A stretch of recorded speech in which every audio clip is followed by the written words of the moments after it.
আগের ভিডিওতে আমরা একটা শাপলা ফুল এঁকেছিলাম, আলোচনা করেছিলাম সেটাতে। আজকে হচ্ছে আমরা একটা শাপলা ফুল আঁকবো, সেটা হচ্ছে রং দিয়ে দেখাবো তোমাদেরকে। তো শাপলা ফুলটা কীভাবে এঁকেছিলাম তোমরা দেখেছিলে, সেভাবে আমরা আবার আঁকবো। তো প্রথমে আমরা একটা উল্টা টি এঁকেছিলাম। টিটার এই তিনটা অংশ মোটামুটি সমান রাখবে। তারপর টিটা বানানোর পর হচ্ছে আমরা টিটার তিনটা অংশকে তিনটা পাপড়ি বানাবো এখানে।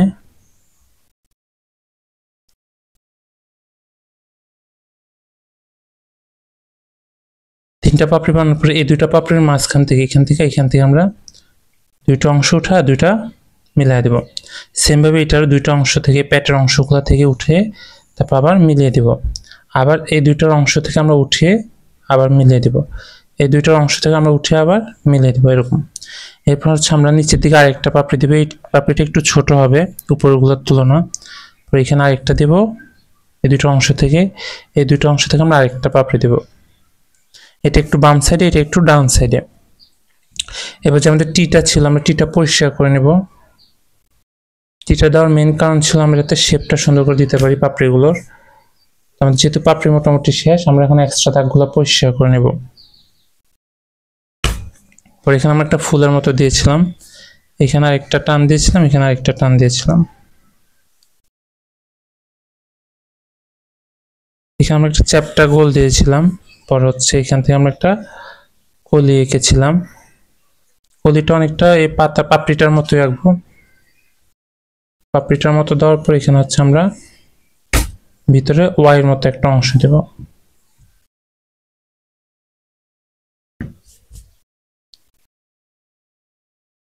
এরপর এখানে আমরা চাইলে আরো ছোট ছোট কয়েকটা পাপড়ি দিয়ে পাতা দিয়ে দিতে পারি। পরে পাতাগুলোর একটা অংশ আমরা কেটে নেব এরকম।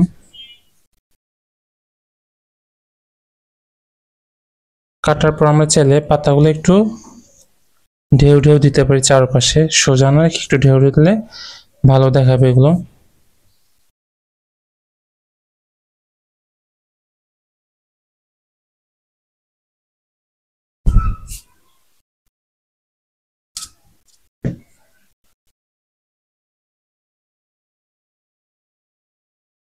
এখানে আমরা পানির জন্য একটু শেপ দিয়ে রাখলাম।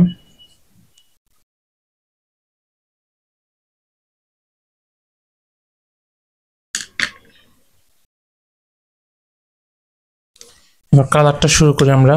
তো আমি একদম মাঝখানের অংশ থেকে কালার শুরু করছি। এর পুরোটা হচ্ছে আমরা হলুদ কালার দেব। হলুদ কালার দেওয়ার পরে হচ্ছে এটার উপর দিকটা হচ্ছে আমরা একটু কমলা দেব, সাইডটাতে একটু কমলা দেব।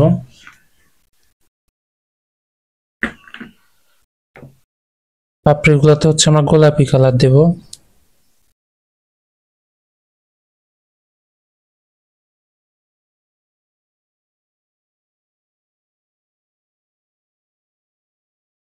গাঢ় করে গোলাপি কালারটা দিয়ে দিচ্ছি সবগুলা পাপড়িতে।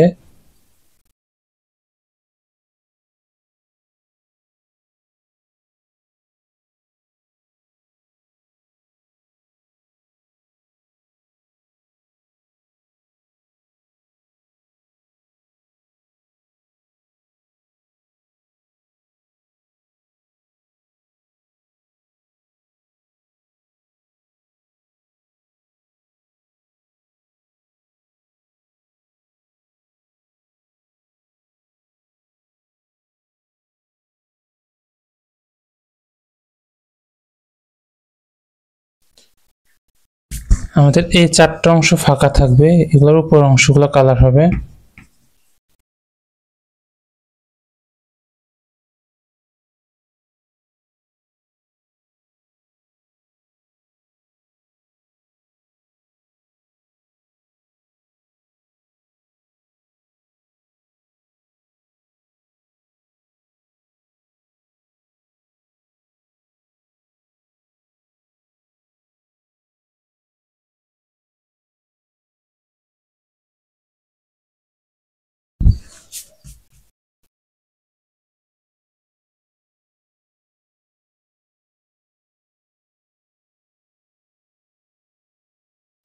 কলিটার একদম উপর অংশটা আমাদের গোলাপি কালার হবে এখানে। এরপর আমরা গাঢ় সবুজ যে কালারটা রয়েছে সেটা দিয়ে হচ্ছে যে পাপড়িগুলোর নিচে সবুজ অংশ রয়েছে সেটা কালার করছি।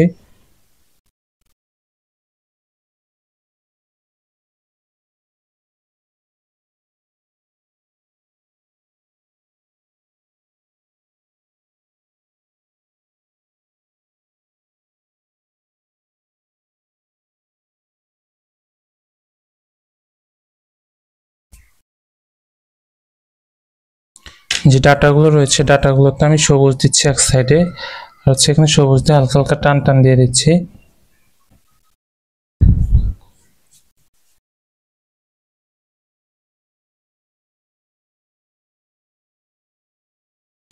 পাতাগুলো তো সবুজ দিচ্ছি কিন্তু বেশি গাঢ় করছি না, হালকা চাপে করছি, কারণ এটার উপর আমরা আবার টিয়া কালারটা দিয়ে টান টান দিব, কালার করব। তো এই জন্য আমি হালকা করে নিচ্ছি শুরুতে।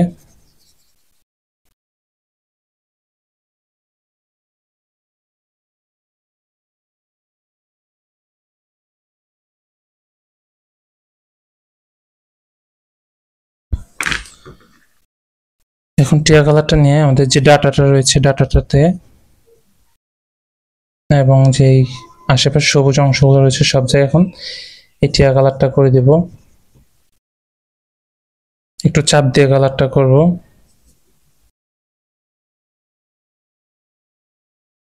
যাতে ফাঁকা অংশগুলো ভরাট হয়ে যায় এখানে।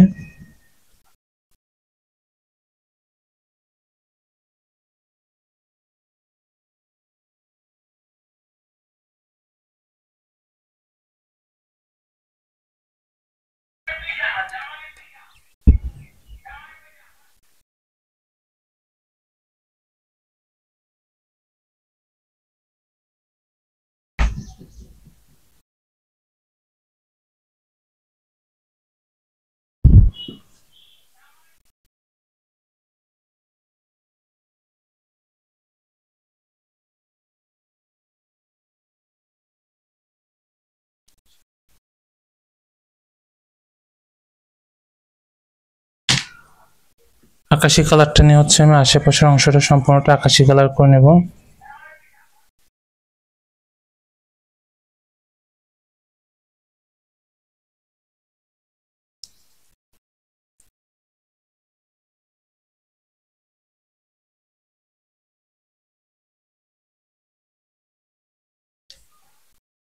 পানিটা পুরোটা আকাশি কালার করে আমরা হচ্ছে আশেপাশের অংশটা একটু গাঢ় নীল কালার দিয়ে টান টান দিয়ে দিব।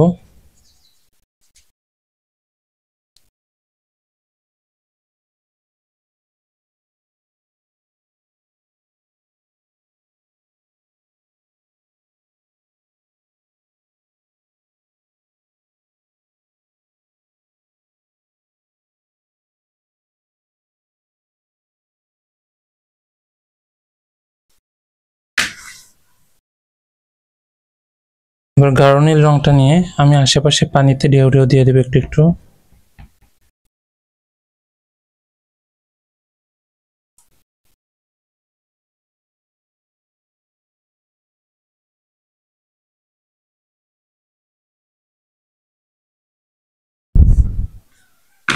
এবার লাল রংটা নেব আমি একটু, লাল রংটা নিয়ে পাপড়িগুলোর যে জায়গাগুলোতে ছায়া পড়েছে সেই জায়গাগুলোতে একটু একটু টান টান দিয়ে দেবো।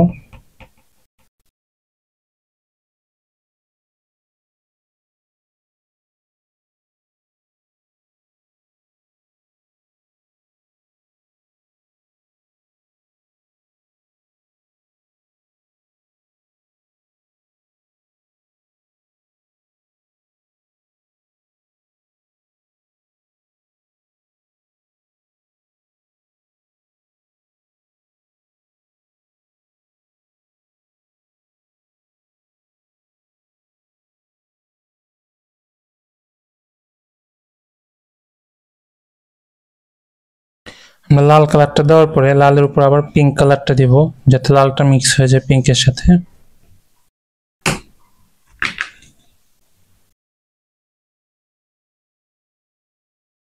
লালের উপর পিঙ্কটা দিলে পিঙ্ক কালার আর লাল কালার এখানে মিক্স হয়ে যাবে, সুন্দর দেখা যাবে কালারটা।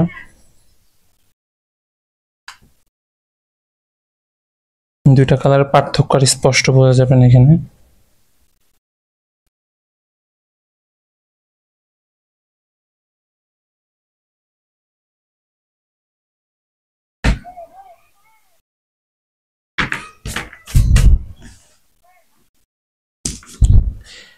কালো দিয়ে আমি এখানে কয়েকটা টান টান দিচ্ছি পাতাতে।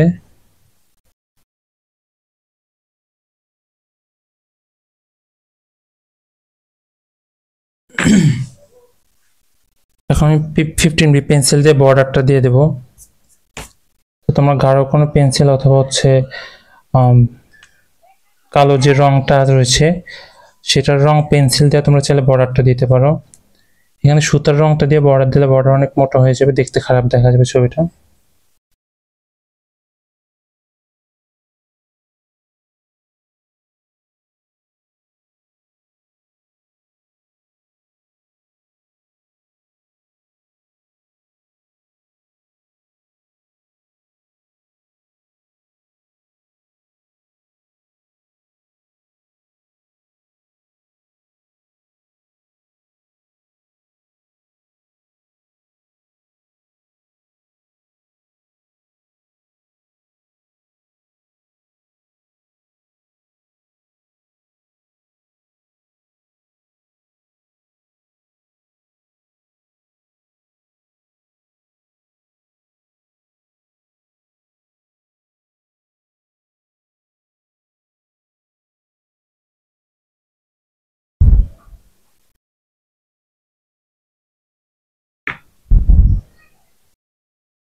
এই হচ্ছে আমাদের শাপলাটা।